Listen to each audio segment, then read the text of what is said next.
I got this 2008 Polaris Scrambler 500 HO that I want to do a review on. And just give my thoughts and overall experience I've had with this machine. Starting off, I will say I absolutely love this thing. I've had it, I just got it last year around July sometime. So I've had it a little over a year now. And it's been a pretty good machine. So engine wise, I had one problem with the engine when I got it. All it needed was, I put a new air filter on it, cleaned the carb out. It's never given me a problem since. It was just sputtering, so I just did a little bit of work to it, and things been fine ever since. I've changed the oil once. It's literally it. Yeah, engine wise, it starts right up every single time. These headlights are awesome. They're really bright. You can see everything at night. And I love it because when you turn the bars, wherever you're steering, that's where the headlights are looking. So that's where your light's going to be. That was a great design on Polaris's part with that.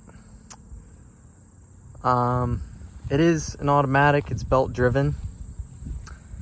It's just right here. Here's the shifter. Very easy to use. High, neutral, and reverse. Very simple. Not much to it. You got a key right here to turn it on. There's no button to start it. It's just the key. You just turn it and turn it again to start it. There's your choke. There's a little dash here. I will say the dashes on these aren't the best. As you can see, it's zip tied on here because there's like glue on here. And when I got it, it was pretty much just all corroded. And I also have a Scrambler 400 and it's the exact same way. But yeah, there's a little dash there. It's got some little lights on it. There's a neutral light, reverse light, and some other lights on there, but I don't even know if the other ones work. I've never been able to tell. So yeah, it does have a fuel gauge on the gas cap. This is an aftermarket one. The original one broke, but it does work, which is nice. Here's your headlight switch. You know, simple. Low, high. Kill switch right here. It's got an override button for reverse. Your brakes right here. This brake, so this works the front and the rear brake at the same time. Some people say the rear brakes aren't that great on this, and I will say they're not. You have to mess with it a lot if it's not quite working right, but I got mine to work pretty good. But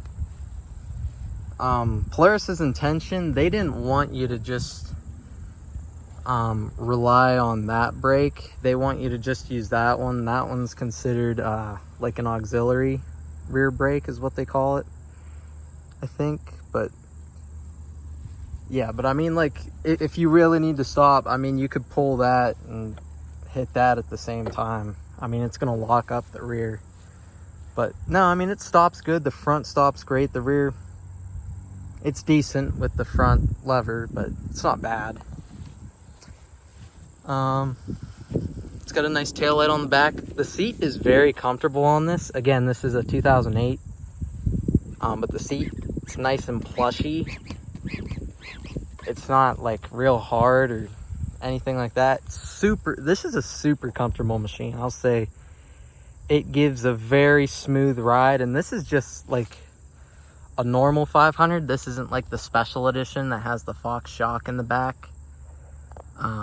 But yeah, it's very nice. Your battery's right here, so if you need to change it or charge it or whatever, it's literally right there. It's easy to swap out. Got a good caliper back here. You know, I mean, it's easy to get to and everything. It's just a swing arm back here. It's no independent suspension or anything like that, but this thing still rides so buttery smooth. It's actually amazing.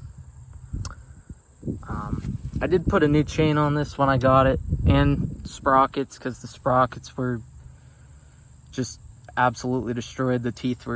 Some teeth were missing, so I had to replace those. I had to put a new carrier bearing in it, and I'm pretty sure this carrier bearing's already bad. But there is also a grease fitting on here too. Make sure you keep that greased up. Otherwise, you know, your bearing's gonna get wore out. But yeah, just make sure that's greased up.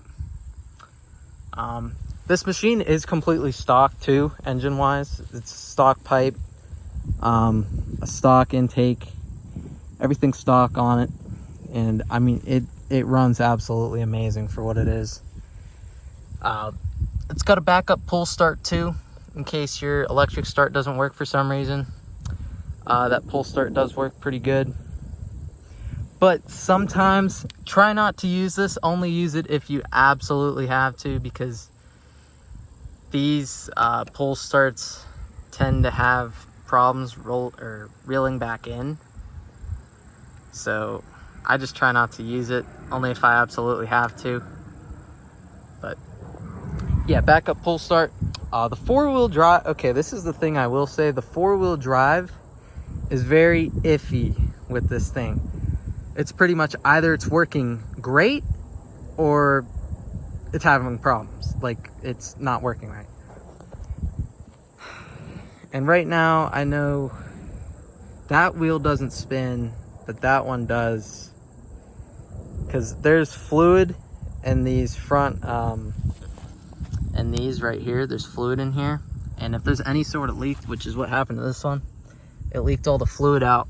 And there's little magnets in there that grab the hub for the four-wheel drive, and if that fluid's all gone, it won't spin it at all. So most of the time, if your four-wheel drive's not working in one wheel, it's probably because there's no fluid in it, because it's leaked out. But I've seen this problem on multiple of these, even the Scrambler 500s, the Sportsman 500s are the same thing. Anything similar to that, the Scrambler 400s, it's the same thing. But yeah, always check your fluid in here. If there's no fluid in there, then yeah, it's a problem. To add fluid, all you got to do is take this little bolt out, and you can just pour some fluid right in there, and then boom, that'll fix your problem for that. At least it should. If not, I mean, your magnets could be bad or something like that. But yeah, your four-wheel drive, it's just a little switch up here, 2 and 4. You just switch it. That's all it is. And looks, I love how this thing looks.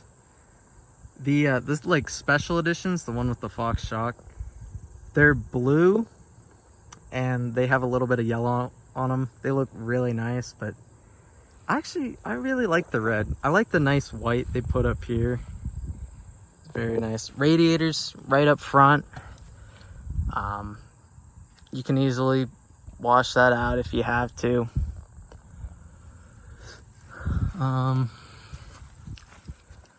It's not too bad doing an oil change on this. Just make sure you have a way of getting that oil filter off. But I mean, yeah, your dipstick's right there for the oil. Your coolant reservoir is right there. Everything's mostly accessible right here. But then, like, if you're getting in there, like, I will say, like, to clean out that carburetor, you have to I had to take the seat off, take the front plastic off, take the gas tank off, just to get to that carburetor. That's the one thing I will say. The design on these, like, to get in there is not that great. They could have made it a lot better, but it makes up for it in other places. But I did also end up putting a new clutch on this, because the one that was on it was not, it wasn't a good one. It was like, you would have to rev it up a lot higher for it to go, and I didn't like it, so I got a new one to put on it. And now it's like, as soon as you tap the gas, it starts going. That's how it should be. It shouldn't be, you have to rev it up like more than a quarter throttle for it to start going. No, that's terrible. But yeah, I mean, that's been good, but I'll start it up and show you how it runs. Got to make sure it's in neutral to start it most of the time. Just turn the key, literally starts right up every single time. Even when it's cold, hot, this thing doesn't care at all. But it's a very healthy engine. I will say these 500 engines, these things, they're some of the most reliable Polaris engines I've ever seen. I'm not gonna lie. But no, it'll sit here and idle all day. It doesn't care. But yeah, headlights, really bright, high beams, very bright. Lights work great. It does have a running light on it, which is nice, and the parking brake is right here. With this brake, you just put that in. I mean, yeah, everything on this, it's a pretty nice machine. It's not bad at all.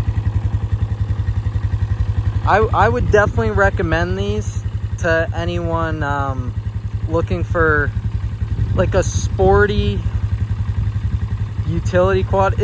Well, it's not a utility quad, but it's not quite a sport. But I wouldn't use this to like go hunting or anything like that. Do not put a plow on these quads. Do not. If you do, you're gonna burn your clutch, or you're gonna burn the belt out. It's just, these aren't made for plowing. They're not made for that.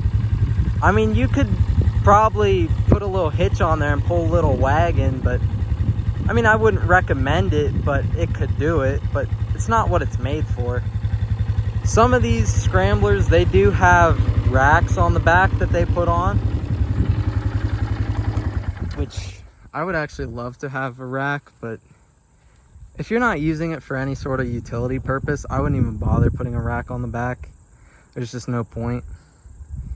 But yeah, it's definitely not a utility machine. But if you want a nice like sport quad that can go through mud or climb some good hills or just any type of terrain, really, this is it. And it's automatic, which is nice. I mean, I love my manual sport quads, but sometimes it's nice to just throw it in gear and just go, not have to worry about it. But yeah, I'll take this thing on a little ride, just show you how it rides. Take the parking brake off, throw it in gear. Always want to make sure it clicks into gear, so give it a good push when you put it into gear. Don't just kind of push it forward like with no force, because if it doesn't go in, it's just gonna grind. So it's gonna grind when you start giving it gas, so just be careful with that. We'll go on a little ride here. See, I don't have to give it much throttle to go at all.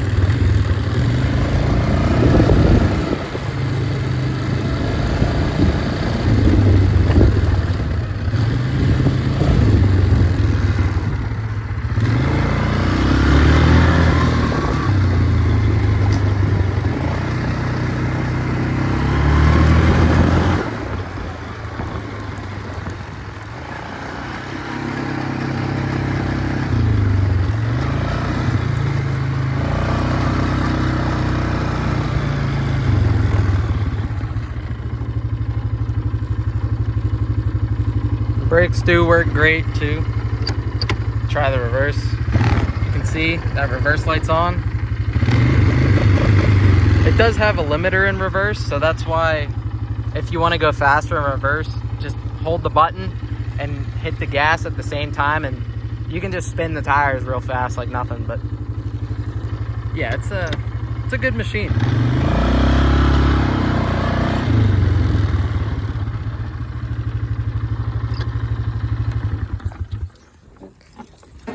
Very good machine. I absolutely recommend one of these. They're not even that much money. I mean, you can find a nice used one for like this one. I paid a little too much for, but in the condition that it's in now, I'd say it's worth like $2,500 is a good price for one of these newer ones. For like a 2000, around that, I mean, probably around $2,000, I'd say. But every place is different. But if it's not running, I wouldn't do any more than like $1,500. That's just crazy. That's just me. But you can find nice running ones for over 2,000.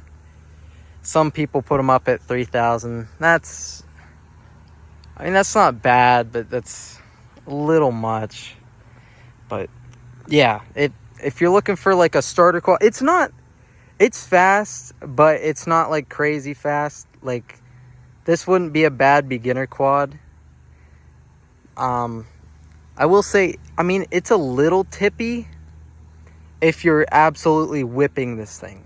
And when I say whipping, I mean trying to drift it around every single bend, especially with these tires on the back. I did not put those on there. I want to get new tires for the back.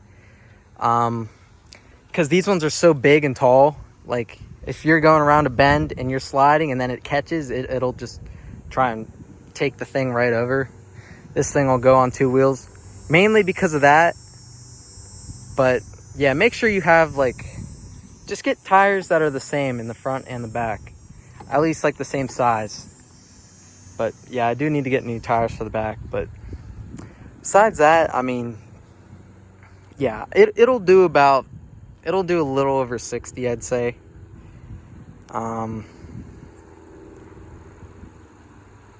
Yeah, and I mean, it's not too fast. I could see younger people riding this and being okay. I definitely wouldn't give it to like a little kid, but to like someone who's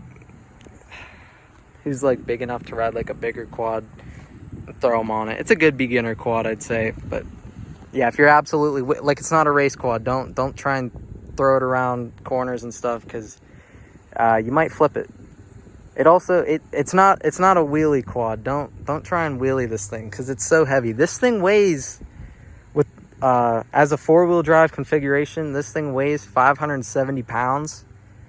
So they're pretty heavy. I think the 2-wheel drive ones weigh like a little over 500 or something like that. But yeah, so just keep that in mind. If you don't need the 4-wheel drive, just get a 2-wheel drive one. But it is nice having the 4-wheel drive.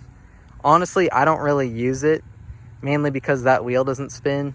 But it's still nice to have because that wheel spins. So it is nice when you need it, when you get stuck or something. Also, if you go in the snow, these things are amazing in the snow. They're really fun to ride in the snow. Like most sport quads, like you just take a 2-wheel drive quad out, yeah, you're probably gonna get stuck. But this thing, I can whip it around in 2-wheel drive, even in the snow, and just keep going. So yeah, it's a very nice quad for that. Very comfortable. It's fast enough, super reliable. It looks good. Polaris did a good job with these scramblers. But yeah, I would definitely recommend buying one of these Polaris Scrambler 500. So thanks for watching.